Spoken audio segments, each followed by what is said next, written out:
Students, आज के इस सेशन में एसएससी सीजीएल में पूछा गया प्रीवियस ईयर इंग्लिश पेपर को डिस्कस करेंगे। तो चलिए सेशन को स्टार्ट करते हैं। पहला क्वेश्चन है, work and domestic maid Kajal short tempered. Fill in the blanks है। इस ब्लैंक्स में फिल करने के लिए हमारे पास चार ऑप्शन है। चार ऑप्शन में से कौन सा ऑप्शन इसमें फिल होगा? ऑप्शन है प्रेशर, वेट्स, ग्रेविटी और फोर्सेस। इसको बताना है कि कौन सा ऑप्शन इसमें फिल होगा। तो इसको हम सोल्व करते हैं, इसको बनाते हैं। तो इसका करेक्ट आंसर जो होगा वो होगा प्रेशर। क्या होगा? प्रेशर। देखिए, प्रेशर का मतलब होता है दबाव। वेट जो है ये रिलेटेड टू मेजरमेंट है। ठीक है, वजन का मेजरमेंट है। और वर्क एंड डोमेस्टिक का कोई मेजरमेंट नहीं होता है, तो ऑप्शन नंबर 2 नहीं हो सकता है। ग्रेविटी भी इससे रिलेटेड नहीं है। ठीक है, फोर्सेस क्या होता है? फोर्सेस जो होता है ये फिजिकल पावर होता है। ये फिजिकल पावर ऑफ पीपल होता है। फिजिकल पावर ऑफ पीपल होता है। अब वर्क एंड डोमेस्टिक में कोई फिजिकल पावर नहीं होगा, तो ऑप्शन नंबर 4 भी गलत हो जाएगा। तो ये तीनों जो, ठीक है, 2, 3 और 4 जो है इस ऑप्शंस के लिए सुटेबल नहीं है। तो करेक्ट आंसर हो जाएगा ऑप्शन नंबर 4। जो वर्क एंड डोमेस्टिक का जो प्रेशर था, जो दबाव था, वो काजल को शॉर्ट टेम्पर कर दिया, काजल को चिड़चिड़ा बना दिया। आंसर हो जाएगा ऑप्शन नंबर 1। नेक्स्ट क्वेश्चन करते हैं। हमारा नेक्स्ट क्वेश्चन है पैसिव वॉइस। ठीक है, given sentence in passive voice. ठीक है, इसको क्या करना है? इसको सेंटेंस जो है इसको पैसिव में चेंज करना है। क्वेश्चन है, the invigilator is advising the students not to carry calculators into the examination hall. बोला जा रहा है कि जो इन्विजिलेटर था, ठीक है, एग्जामिनेशन हॉल का, वो स्टूडेंट को एडवाइस कर रहा था कि एग्जामिनेशन हॉल में कैलकुलेटर ले जाना मना है। ठीक है, अब इसको हम सोल्व करते हैं। पहले आप बताओ कि इसका आंसर कौन होगा। ऑप्शन ए होगा, ऑप्शन 2 होगा, ऑप्शन 3 होगा या ऑप्शन 4 होगा? तो पहले इसको सोल्व करते हैं। देखिए, जब भी कभी हम एक्टिव से पैसिव चेंज करते हैं तो ध्यान रखना है कि मीनिंग चेंज नहीं होना चाहिए, सेंटेंस का मीनिंग चेंज नहीं होना चाहिए। और दूसरा बात ध्यान रखना है कि सेंटेंस का जो टेंस है वो भी चेंज नहीं होना चाहिए। मीनिंग चेंज भी नहीं होना चाहिए और टेंस भी चेंज नहीं होना चाहिए। दो चीज यहाँ पे चेंज नहीं होना चाहिए। अब चलते हैं, यहाँ देखिए जो क्वेश्चन है उसमें लिखा गया है इज एडवाइज। ये क्या है? रिप्रेजेंट टू प्रेजेंट टेंस है। बोलेंगे सर ये रिप्रेजेंट टू प्रेजेंट टेंस है। अगर क्वेश्चन में प्रेजेंट टेंस है तो जो ऑप्शन होगा, जो पैसिव वॉइस का स्ट्रक्चर होगा, उसमें भी क्या होगा? प्रेजेंट टेंस होगा। ऑप्शन नंबर 1 में हैव बीन, ये क्या? रिप्रेजेंट टू प्रेजेंट टेंस, ये हो सकता है। ऑप्शन नंबर 2 में द स्टूडेंट्स वर एडवाइज, जो कि रिप्रेजेंट टू पास्ट टेंस है। ठीक है, रिप्रेजेंट टू पास्ट टेंस है, तो ऑप्शन नंबर 2 गलत हो गया। ऑप्शन नंबर 3 में भी है वर एडवाइज, जो भी क्या है, ये रिप्रेजेंट टू पास्ट टेंस है, ये भी गलत हो गया। ऑप्शन नंबर 4 में है are being advised. Answer 4 correct हो जाएगा। The students are being advised by the invigilator not to carry calculators into the examination hall. अब बोलेंगे सर ये भी प्रेजेंट टेंस है, ये क्यों नहीं हुआ? क्यों नहीं हुआ? इसलिए ये नहीं हुआ क्योंकि जब भी हम प्रोग्रेसिव फॉर्म को अगर पैसिव में बनाते हैं, पैसिव में चेंज करते हैं, तो वहां पे हम क्या लिखते हैं? बी की फॉर्म प्लस बीइंग। बी की form plus being plus verb की थर्ड फॉर्म। अब देखना है कि बीइंग है कहाँ। ऑप्शन नंबर 1 में बीइंग नहीं है, बीन है, इसीलिए ऑप्शन 1 गलत हो गया। ऑप्शन नंबर 4 में बीइंग प्लस वर्ब की थर्ड फॉर्म है, इसीलिए करेक्ट आंसर हुआ ऑप्शन नंबर 4। नेक्स्ट क्वेश्चन करते हैं।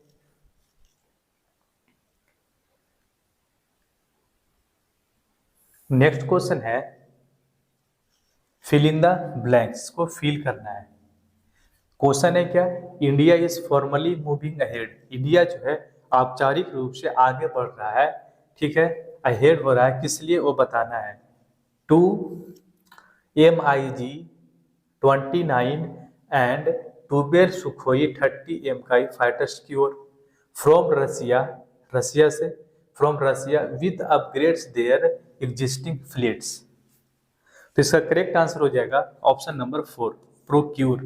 प्रोक्यूर का मतलब होता है कोई चीज, अगर कोई चीज प्राप्त करना, कोई चीज को खरीदना, प्राप्त करना अगर डिफिकल्ट है, उसके लिए यूज करते हैं प्रोक्यूर।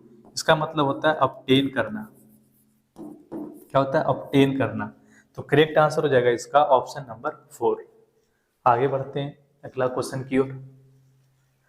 नेक्स्ट क्वेश्चन है antonym of the given word. जो दिया हुआ वर्ड है उसका इंटोनिम बताना है। सॉरी, यहाँ पे सीज नहीं होगा, साइज नहीं होगा, यहाँ पे हो जाएगा सीज। सीज का इंटोनिम बताना है।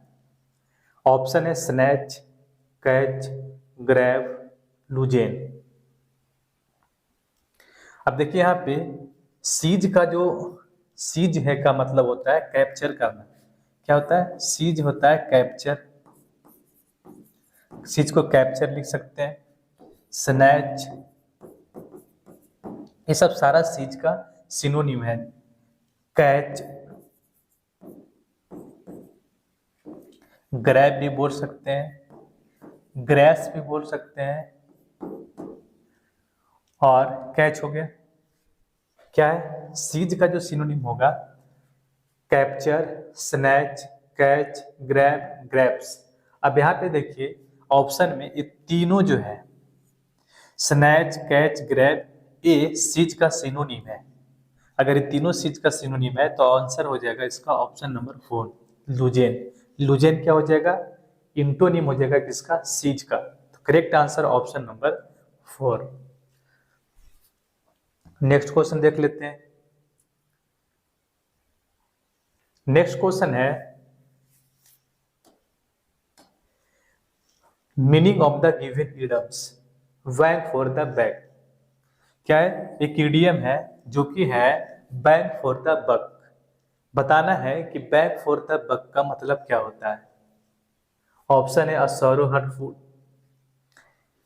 एक क्या, हाँ, दुख भरा दिल, dash against something, less value for money, value जो मनी का वैल्यू हो कम होना, more value for money, money का वैल्यू ज्यादा होना। तो इसका करेक्ट आंसर हो जाएगा option number 4, more value for money.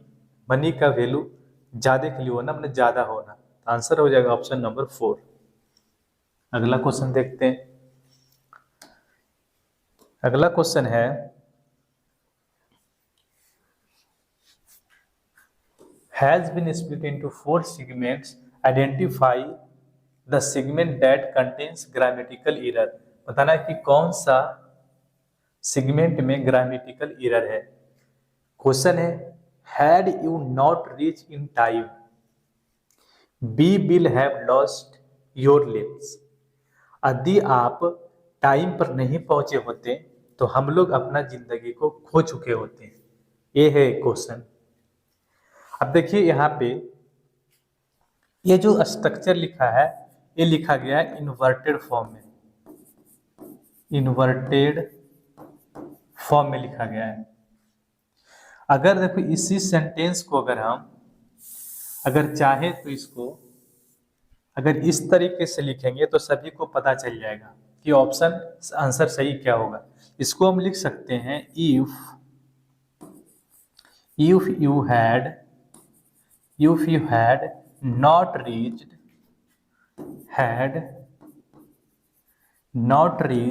in time we will have lost our lives. यदि you had not reached in time, we will have lost our lives. देखिए यहाँ पे क्या है, यहाँ पे क्या है, if you had not reached in time, ये है सबऑर्डिनेट क्लाउज, या फिर इसको हम बोल सकते हैं if clause. we will have lost our lives, ये है मेन क्लाउज. क्या है मेन क्लाउज. हम लोग पढ़े हैं कि अगर इफ यू हैड, ठीक है, अगर सबऑर्डिनेट क्लाउज की जो सबऑर्डिनेट क्लाउज होता है उसका अगर शुरुआत किसके से, had plus not plus verb की फर्स्ट, जो वर्ब की थर्ड फॉर्म से हो, तो जो मेन क्लाउज होता है, ठीक, उसमें क्या लिखते हैं हम, वुड प्लस हैव की, हैव प्लस वर्ब की थर्ड फॉर्म यूज करते हैं. ठीक है, वुड प्लस वर्ब की थर्ड फॉर्म की यूज होता है. इसको हम क्या बोलते हैं, इसको बोलते हैं क्लोज कंडीशनल. क्या होता है क्लोज कंडीशनल, क्या होता है, ये क्या करता है, पास्ट की प्रोबेबल एक्शंस को बताता है. ठीक है, जो कि हो चुका होता है वो अब नहीं होगा, जो कि हो चुका है वो अनरियल है. ठीक है, उसको दर्शाने के लिए हम क्लोज कंडीशनल का प्रयोग करते हैं. तो क्लोज कंडीशनल में क्या होता है, जो रिजल्ट होता है, क्या होता है, जो रिजल्ट होता है उसको हम लिखते हैं would plus have plus verb की थर्ड फॉर्म में. तो इसका करेक्ट आंसर जो होगा, इसका जो करेक्ट आंसर होगा या फिर इसका जो करेक्शन होगा इस पार्ट में होगा. इस पार्ट जो यहाँ पे बिल लिखा हुआ है, इसके बदले हमको लिखना पड़ेगा, ये बिल हैव के बदले लिखना पड़ेगा हमको would plus have plus verb की थर्ड फॉर्म. तो करेक्ट आंसर हो जाएगा इसका option number 4, be will have, be will have की जगह होगा be would have. Next question कर लेते हैं. ये है next question. Select the most appropriate synonym of the given word. Generic का सिनोनिम बताना है. ऑप्शन है डेफिनिट, स्पेसिफिक, प्रिसाइज. देखिए यहाँ की बात, अगर यहाँ पे हम बात करें तो डेफिनिट, स्पेसिफिक और प्रिसाइज ये तीनों सिनोनिम है. ये क्या है, तीनों अपने आप में सिनोनिम है. अगर ये अपने आप में तीनों सिनोनिम है तो जेनरिक का सिनोनिम डेफिनिट नहीं होगा, स्पेसिफिक नहीं होगा, प्रिसाइज नहीं होगा, आंसर होगा सही से इसका यूनिवर्सल. ठीक है, क्या होगा, यूनिवर्सल. डेफिनिट का मतलब आप पहले जानते हैं, जेनरिक का मतलब क्या होता है. जेनरिक का मतलब होता है कोई चीज अगर जनरल है, क्या है, जनरल, जनरल हो गया, ठीक है, कॉमन हो गया, नॉन स्पेसिफिक हो गया, नॉन स्पेसिफिक हो गया, यूनिवर्सल हो गया. ये सारे जो है जेनरिक का सिनोनिम है. ठीक है, जेनरिक का क्या है, सिनोनिम है, जेनरिक का सिनोनिम है. तो करेक्ट आंसर हो जाएगा इसका ऑप्शन नंबर 4. नेक्स्ट क्वेश्चन करते हैं.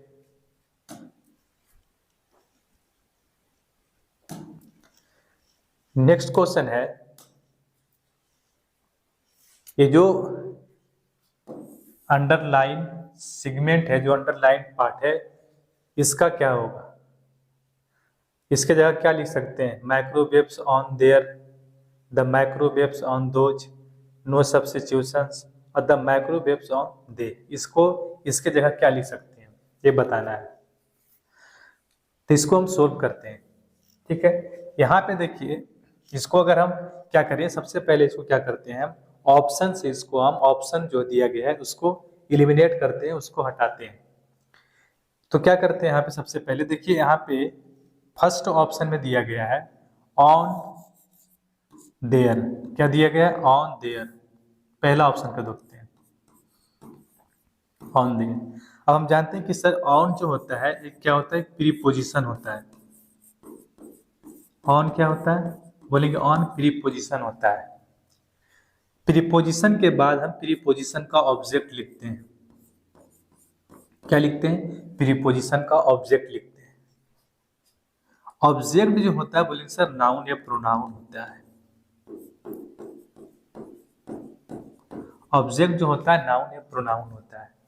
यदि ऑब्जेक्ट नाउन है तब तो कोई प्रॉब्लम नहीं है। क्यों, क्योंकि नाउन का सब्जेक्टिव केस और ऑब्जेक्टिव केस सेम होता है।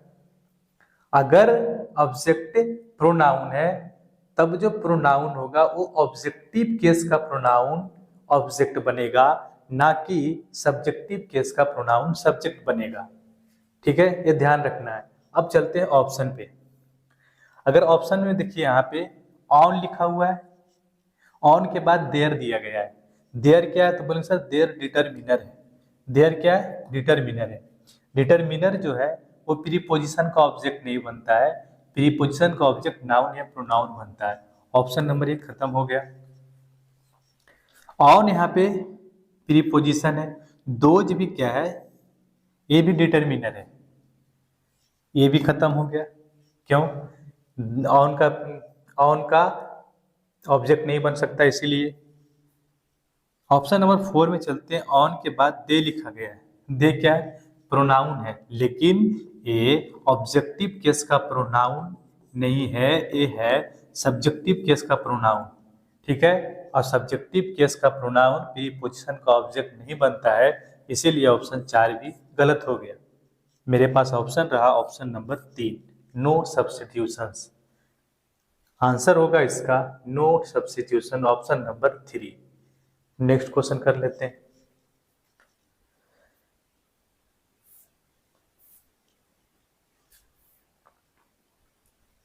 नेक्स्ट क्वेश्चन ये रहा स्क्रीन पे, सेंटेंस इंप्रूवमेंट। यहाँ पे सेंटेंस इंप्रूवमेंट नहीं है, सेंटेंस अरेंजमेंट है। पहला, when we got near we saw it was the steam rising from hot springs. We saw in the distance a great column of smoke. We wonder if it came from a chimney or burning house. We thought of taking a bath in the hot water. कौन सबसे पहले ए आएगा या B आएगा या सी आएगा या फिर वी आएगा? अब इसको क्या करते हैं, पहले देखते हैं, यहाँ पे पढ़ते हैं, उसके बाद हम कोशिश करते हैं कि कौन सा पहले आएगा। When we got near, we saw it was. अब यहाँ देखिए बात किया गया किसका, इट का। इट क्या है, प्रोनाउन है। इट के बारे में अभी जो इट है एक किसके बारे में बोला जा रहा है ये हमें पता नहीं है। ठीक है, अगर ये पता नहीं है तो इसको हम पहले नहीं दे सकते, क्योंकि इट के बारे में पता ही नहीं है। तो ऑप्शन नंबर 1 गलत हो गया। तो ए वाला जो है नहीं होगा, तो ए वाला ऑप्शन 1 है और ऑप्शन 3 में ए वाला है। तो ऑप्शन ए जो दोनों है 1 और 3 खत्म हो गया, ए नहीं आ सकता है। अब बच गया बी वाला और बी वाला, दोनों में बी है। तो ये तो पक्का है कि बी से सर शुरू होगा, बी से शुरू होगा। अब देखते हैं बी से शुरू हुआ फिर सी भी आएगा। अगर बी से शुरू हुआ तो सी भी आएगा, तो ऑप्शन ए भी हो सकता है और ए भी हो सकता है अभी। अब यहाँ पे डी है, अब पढ़ना पड़ेगा आपको। ठीक है, अब सी को पढ़ते हैं, बी के बाद सी देखते हैं। We wonder if it came from a chimney or a burning house. Yes, B के बाद क्या आएगा, सी आएगा। क्यों, क्योंकि जब बी सा in the distance a great column of smoke, जब हम दूरी पे देखे एक जो ग्रेट कॉलम था स्मोक, उसको देखे तो हम लोग क्या हो गए, वी वांडर, हम लोग आश्चर्यचकित हो गए कि it came from chimney or burning house, कि ये जो स्मोक ऑफ कॉलम है ये कोई घर जल रहा है वहां से आ रहा है, या फिर डिस्टेंस ग्रेट, या फिर क्या है यहाँ पे from a chimney or burning house, ये चिमनी से आ रहा है या फिर बर्निंग हाउस से आ रहा है। एक है हमको क्या कर दिया, वंडर हो गया इसको देख के। फिर बी के बाद सकते हैं सी आ गया। उसके बाद डी को देखते हैं। We thought for taking a bath in the hot water. फिर देखो ऐसा थोड़ा है कि उसने चिमनी और बर्नी से सोचा और नहाना शुरू कर दिया, नहाने के बारे में सोचने लगा, तो ऑप्शन डी सही नहीं होगा। ठीक है, उसके बाद यहाँ पढ़ते हैं वेन वी गॉट नियर। अब किसके नियर गया होगा, तो बोलेंगे सर नियर गया होगा, किसके नियर गया होगा, जहां से धुआं उठ रहा था, जहां से कोहरा उठ रहा था उसका नियर गया। तो उन्होंने क्या देखा, the steam rising from hot spring. जो स्टीम जो राइजिंग था वो कहाँ से उठ रहा था, धुआं कहाँ से उठ रहा था, हॉट स्प्रिंग से। फिर वहां पे पहुंचा और उन्होंने क्या किया, नहाने के लिए मन बनाया और नहाना सोचा। इसका मतलब है कि यहाँ पे सी के बाद ए आएगा, फिर ए के बाद डी आएगा। तो ऑप्शन कौन सा है, 4। करेक्ट आंसर हो जाएगा ऑप्शन नंबर 4। नेक्स्ट क्वेश्चन कर लेते हैं।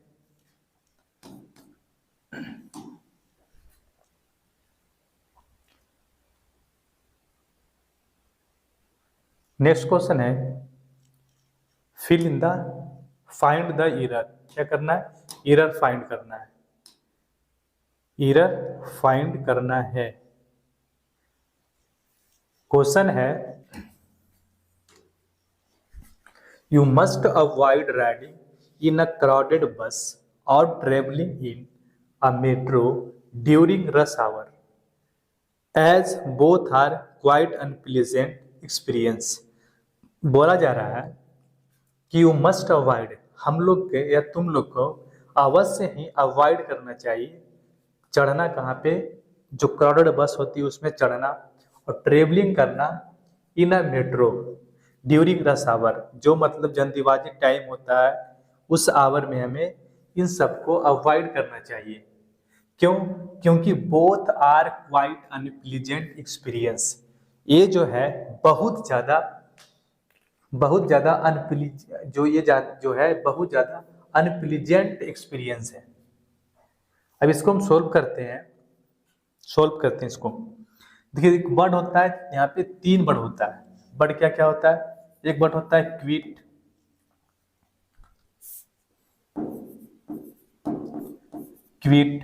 ठीक है। दूसरा वर्ड होता है क्वाइट, QIET। तीसरा वर्ड होता है QIT, ठीक है। 3 वर्ड यहाँ पे होता है, क्विट, क्वाइट, क्वाइट। क्विट का मतलब होता है टू लीव करना, किसी चीज को छोड़ देना, क्विट कर जाना। क्वेट का मतलब होता है, इसका मतलब होता है साइलेंस, मतलब शांत रहना या हल्ला गुल्ला नहीं करना, साइलेंस। क्वाइट का मतलब होता है वेरी। अब हमें देखना है कि इसमें मीनिंग क्या चाहिए, क्या चाहिए, टू लीव का मीनिंग चाहिए, साइलेंस का मीनिंग चाहिए, या फिर वेरी का मीनिंग चाहिए। तो सर यहाँ पे हमें वेरी का मीनिंग चाहिए, क्योंकि ये सारे जो चीज है ये क्या बहुत ज्यादा अनप्लीजेंट है। तो यहाँ पे मीनिंग चाहिए हमको वेरी का। अगर वेरी का मीनिंग चाहिए तो हमें AIET नहीं लिख के हमको लिखना पड़ेगा QUITE, क्वाइट। तो करेक्ट आंसर क्या हो जाएगा, ऑप्शन नंबर 3। इस QUIT की जगह लिखना पड़ेगा QUITE। नेक्स्ट क्वेश्चन कर लेते हैं। नेक्स्ट क्वेश्चन में है वन वर्ड सब्स्टिट्यूट है, वन वर्ड सब्स्टिट्यूट है। अ हर्ड और flock of animals being driven in a body, मतलब वो जानवर का समूह जो कि चलता हुआ समूह होता है, चलता हुआ जानवरों का समूह होता है, उसको क्या बोलते हैं ये बताना है। ऑप्शन है थ्रोंग, क्लस्टर, क्राउडेड, ड्रोव। थ्रोंग का मतलब होता है group of people, group of people. Cluster का भी मतलब होता है ग्रुप ऑफ पीपल। क्राउड का भी मतलब होता है ग्रुप ऑफ पीपल। ड्रोव का मतलब होता है, तो इसका आंसर हो जाएगा जो ड्रोव हो जाएगा। क्यों, थ्रोंग का मतलब ग्रुप ऑफ पीपल, ये अलग अलग जगह यूज होता है लेकिन मीनिंग होता है वही, group of people.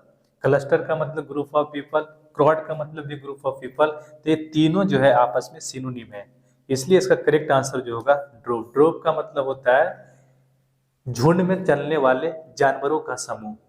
Option number 4 is the right answer. Next question कर लेते हैं। यह है नेक्स्ट क्वेश्चन। नेक्स्ट क्वेश्चन में बताया जा रहा है select the appropriate antonym of given word. Gradual का इंटोनिम बताना है। क्या बताना है? ग्रेजुअल का इंटोनिम। ऑप्शन है एब्रप्ट, रेगुलर, जेंटल, स्लो। बताओ इसका आंसर क्या होगा? ऑप्शन ए होगा, ऑप्शन 2 होगा, ऑप्शन 3 या ऑप्शन 4 होगा। ग्रेजुअल का मतलब होता है रेगुलर, रेगुलर, जेंटल, स्लो। ये तीनों जो है इसका रेगुलर, जेंटल और स्लो, ये तीनों इसका सिनोनिम है। अगर ये तीनों सिनोनिम है जेंटल का, ग्रेजुअल का, तो इसका ऑप्शन नंबर 1 जो है एंटोनिम हो जाएगा। अगर ये तीनों इसका सिनोनिम है, अगर तीनों सिनोनिम है तो ऑब्वियस सी बात है ऑप्शन नंबर 1 अब्रप्ट इसका क्या हो जाएगा? इंटोनिम। अब्रप्ट का मतलब क्या होता है? जल्दीबाजी करना या जल्दी में होना। ठीक है, जल्दीबाजी करना या जल्दीबाजी में होना। ग्रेजुअल का मतलब क्या होता है? धीरे धीरे, आराम से।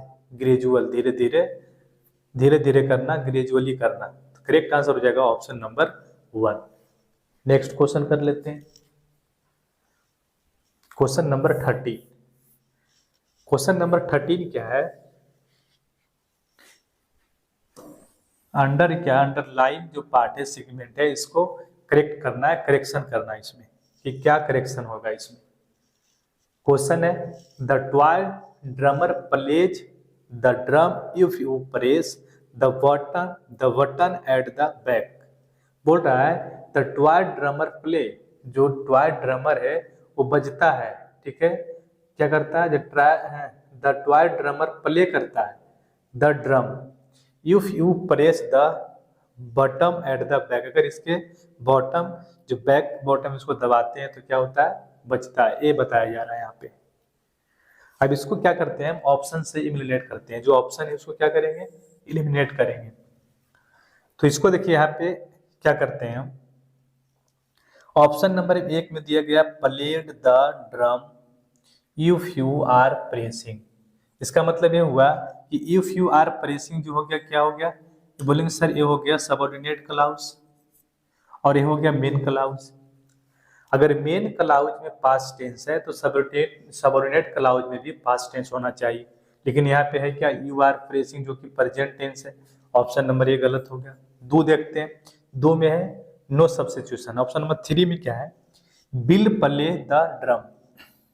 यहाँ पे बिल प्ले द ड्रम ठीक है, यहाँ हो सकता है, लेकिन अगर यहाँ पे मेन क्लाउज में है तो सबऑर्डिनेट क्लाउज जो होगा इसमें बिल, इफ यू, बिल की जगह सिर्फ होना चाहिए इफ यू प्रेस, लेकिन है यहाँ पे बिल।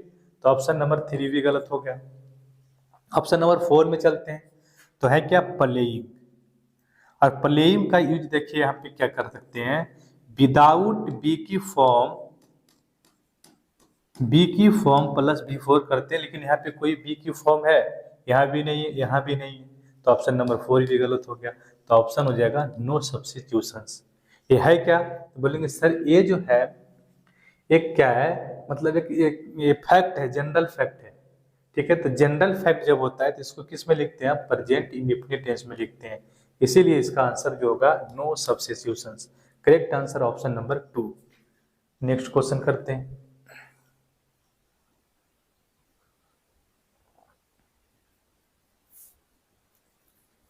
नेक्स्ट क्वेश्चन है सेलेक्ट इनकरेक्टली वर्ड। जो इनकरेक्टली वर्ड है उसको सेलेक्ट करना। ऑप्शन है स्पेसिफाइड, डिक्रीज, क्रिएचर, पीसफुल। तो इसका जो करेक्ट आंसर हो जाएगा वो हो जाएगा पीसफुल। पीसफुल, ठीक है। पीसफुल गलत है, पीसफुल नहीं होगा, PEAC, पीसफुल होगा। ये जो पीस पीस लिखा हुआ है, ये जो पीस है PIC, इसका मतलब होता है पार्ट, टुकड़ा। तो करेक्ट आंसर हो जाएगा ऑप्शन नंबर 4। ये पीस को कितना लिखा पड़ा, PESCEFUL। नेक्स्ट क्वेश्चन कर लेते हैं। नेक्स्ट क्वेश्चन है select the option that be used as one word substitute. क्या बताना है इसका, वन वर्ड सब्स्टिट्यूशंस है। क्वेश्चन है अ ग्रुप ऑफ 3 नॉवेल्स, मैंने तीन नॉवेल का जो ग्रुप होता है, या जो प्लेज का ग्रुप होता है, जो ड्रामा का ग्रुप होता है, और इच कंप्लीट इन सेल्फ, और अपने आप में कंप्लीट होता है, इसको क्या बोलते हैं? उसको क्या बोलते हैं? ट्रीप्लेट बोलते हैं, ट्रियम्विर बोलते हैं, ट्रीलॉजी बोलते हैं, या ट्रीवेड बोलते हैं। ठीक है, तो इसके मतलब होता है ट्रीलॉजी। इसको क्या बोलते हैं? ट्रीलॉजी। ट्रीलॉजी का मतलब होता है group of 3 novels, books, plays. इसका जो ग्रुप होता है 3 बुक का ग्रुप, नोवेल्स का ग्रुप या प्लेज का ग्रुप को बोलते हैं ट्रीलॉजी। ट्रिपलेट क्या होता है? ट्रिपलेट सभी को पता होता है कि ट्रिपलेट होता है, ट्रिपलेट होता है। ट्रियम्विर होता है ग्रुप ऑफ 3 पीपल। ट्रियम्विर जो होता है ग्रुप ऑफ 3 पीपल होता है, और तीनों पीपल जो होता है, ग्रुप जो होता है, वो ताकतवर होता है, फोर्सफुल होता है, इसीलिए इसको लिखा गया ट्रियम्विर। ट्रीवेट क्या होता है? ट्रीवेट जो होता है एक इंस्ट्रूमेंट होता है, उसमें एक पकड़ने का होल्डर होता है, उसी को बोलते हैं ट्रीवेट। एक होल्डिंग करने वाला इंस्ट्रूमेंट, तो इसको होल्ड बोलते हैं ट्रीवेट। करेक्ट आंसर हो जाएगा ट्रीलॉजी। नेक्स्ट क्वेश्चन कर लेते हैं। नेक्स्ट क्वेश्चन है सिनोनिम बताना है रिजाइम का। ऑप्शन है स्पेस, कंट्री, रूल, टेरिटरी। बताओ ऑप्शन कौन होगा? स्पेस होगा, कंट्री हो गया, रूल होगा, या टेरिटरी होगा? रिजाइम का मतलब होता है गवर्नमेंट, या फिर बोल सकते हैं इसको अथॉरिटीज, रूल। क्या होता है? ये होता है शासन पद्धति, शासन पद्धति, गवर्नमेंट, अथॉरिटीज, रूल। स्पेस नहीं होगा। स्पेस जानते हैं, स्पेस का मतलब क्या होता है? अंतरिक्ष या फिर कोई प्लेस। कंट्री का मतलब होता है देश। रूल होगा इसका सही आंसर। करेक्ट आंसर हो जाएगा ऑप्शन नंबर 3। नेक्स्ट क्वेश्चन कर लेते हैं।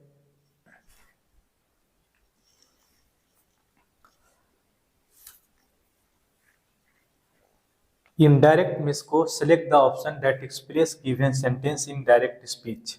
इसको चेंज करना है। ठीक है, अब ऑप्शन है एवरीथिंग इज, क्वेश्चन है everything is going to be all right said the doctor. Doctor ने कहा कि सब चीज अच्छी हो रही है, सब कुछ अच्छा हो रहा है। अब देखिए यहाँ पे ये क्या है? रिपोर्टेड वर्ब है, यह है रिपोर्टेड स्पीच। अगर रिपोर्टेड स्पीच इज गोइंग मतलब प्रेजेंट कंटिन्यूअस टेंस है, तो इसमें क्या चला जाएगा? जब इसको हम डायरेक्ट में चेंज करेंगे, ठीक है, क्या करेंगे इसको अगर चेंज करेंगे हम, तो क्या आएगा? वाज गोइंग आना चाहिए, मैंने पास्ट आना चाहिए। ऑप्शन नंबर 1 में क्या बिल है, खत्म हो गया। ऑप्शन नंबर 2 में वाज गोइंग हो सकता है। ऑप्शन नंबर 3 में क्या इज गोइंग, खत्म हो गया, नहीं होगा। ऑप्शन नंबर 3 में हाँ क्या है? आर गोइंग, ये भी खत्म हो गया। Correct answer option number 2।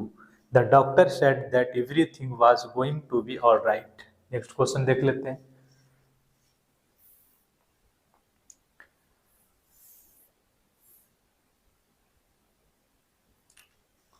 Next question है मीनिंग ऑफ गिवन एडम्स। क्या एक इडियम दिया गया है, इसका मीनिंग बताना है। इडियम है raise the bar. Raise the bar का मतलब क्या होता है? To raise the price, price को बढ़ा देना। To be in a competition, किसी प्रतियोगिता को जीतना। टू ग्रो टॉलर, लंबा हो जाना, ठीक है। टू सेट हायर गोल्स, तो इसका करेक्ट आंसर होगा to set higher goals. Raise the bar का मतलब होता है अपना लक्ष्य को ऊंचा करना, मतलब अपना ऊंचे लक्ष्य को बनाना, to set the higher goals.